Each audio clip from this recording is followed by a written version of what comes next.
கூப்ப வேணும் எம் மக்களு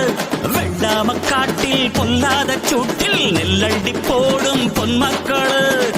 ஓடி உழைச்சா நித்தானித்தான்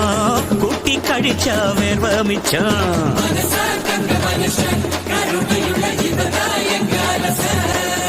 அடக்கல்லாம இங்க இல்லாம போனா இல்லாமை நீங்குமப்பா இங்க 14 கோடி கைகள் தான் சேர்ந்தா நம் நாடி சொர்க்கமப்பா அட உண்மை என்ன ஒன்னாக சேர்த்து வச்ச தமிழுக்கு நன்றி அப்பா